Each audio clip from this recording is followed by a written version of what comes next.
We are here at Meta in Brooklyn, where the chef grew up in Argentina, cooking everything over fire. And now he's doing that in his own restaurant, cooking the whole menu over an open flame. That's how he does short ribs too. Everyone braises short ribs, but we're here to find out if you can cook them a better way. Yeah.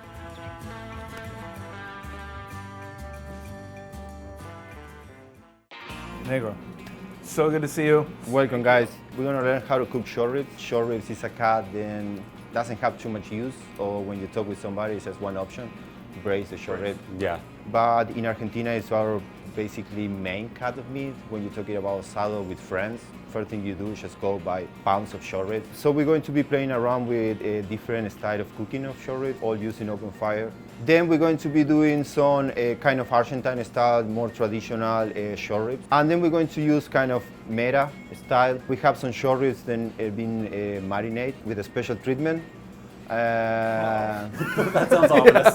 The American thought is that for the barbecue, ribeye is the best cut because it has the most fat from the loin, so you can grill it fast, eat it medium rare, and you get to still eat some of that fat. Short ribs, if you braise them, you never really get that grilled flavor. So this is a long grill. It's like very similar, but completely different. What's the process for building the fire? Definitely depends of what is your schedule for the day and what proteins you need to cook. Definitely if you hang in big proteins, you're gonna need the fire earlier. You can see here now two ways to use the cooking. The fire, one is radiant heat from the coals. The short ribs, there needs to be radiant heat from the flames. This is a kind of classic setup. In South America, you go to any house and you will find one of these in the garden. Or some people will have like a whole room in the house and it's just for the barbecue, you know. Yeah. Let's cook. Let's cook. Cool. We're kind of trying to flip the short rib as a kind of like a small dish. So I tried for first time on Friday, this dish, and we're gonna try it today again. If you guys like it, we're gonna put it in the menu. Fantastic. No pressure. So, What have you done to these so far? This one we do like a quick dry age technique that we have over here. In the back area we have coals around but a hole in the middle. So basically you should create like a convection of heat. It's never going to burn, it's just going to get crispy slowly. I think Americans are starting to get this now. It's like, don't just get it f***ing raging hot. In Argentina, basically, if you have any fire touching the meat, you are pretty bad cooking. So the whole thing is kind of just like, relax, man.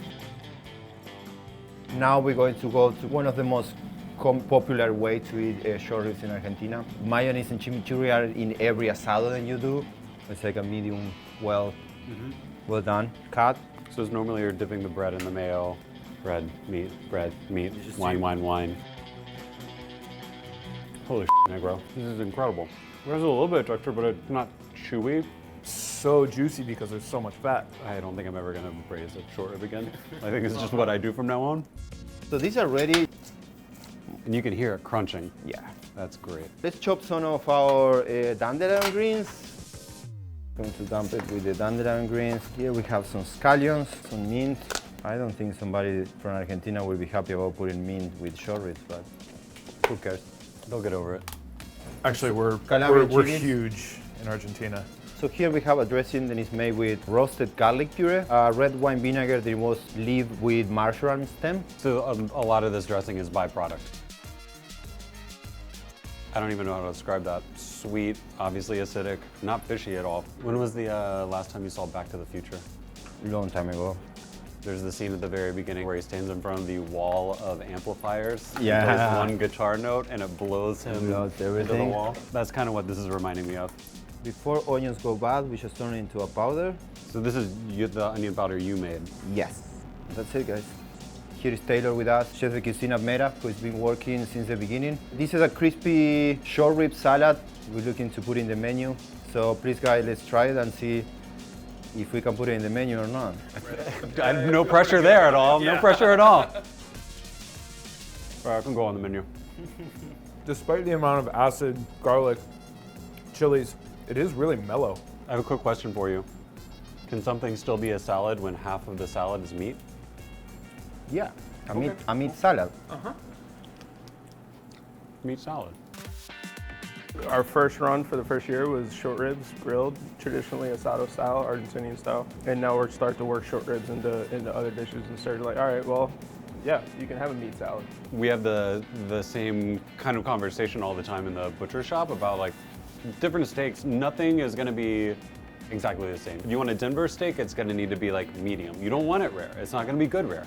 That is a good example because it's something that been happening here with the short ribs. People ordering medium rare or rare short ribs. Like, you cannot. No, don't you do that. Eat it. And that's something that people should take away. Like that, different cuts require different methods and different times of cooking. Right. And some cuts are better, well done. Okay, guys, we're gonna take down this short rib plate and it's been hanging here. It's almost 4 hours. Should be medium. Medium well. You ready for it?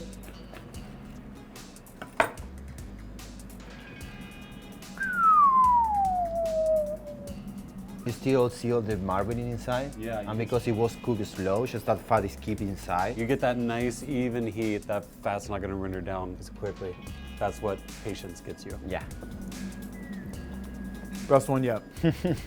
About all of that fat from the slow cooking, but completely dry. It's not masked with anything else. This is one of those like, hey America, we've been f***ing this cut up for a couple hundred years. Yeah. We've got to start doing it like this. Raising it, you kind of lose the integrity of the muscle and how it's structured. You kind of just break it down. The fat actually renders out rather than staying inside of the meat. Yeah. So it's a completely different way of thinking about it. And it's always nice to know that an example of how just taking your time, like don't worry about you don't want the fire touching it. Like what it's creating around it is what's important. Yeah. You could serve this on the menu. Good to know. You could do that. We're ready now. You can do that. We're gonna be working this beef heart carpaccio. Whoa. That's it. So basically you just wanna give a quick sear, smokiness. So why beef heart? We don't like to waste in Meta. And as example of short ribs, then it's a cut that nobody use. So for us it's important to incorporate this kind of off cuts. Let's eat it. That is fantastic. Funky, spicy. Sauce is so good. Yeah. Love the iron, just the slightest bit, but it still tastes like a steak. We don't trying to cover that flavor with it, just trying to pair it with all this spiciness, so get it to a level, then it's kind of balanced, so it doesn't come to your mouth strict like that iron taste. This is amazing, man. Thank you so much. Thank you. My This pleasure. has been completely eye-opening. Thank you guys for coming to us. For more episodes like this, just click here.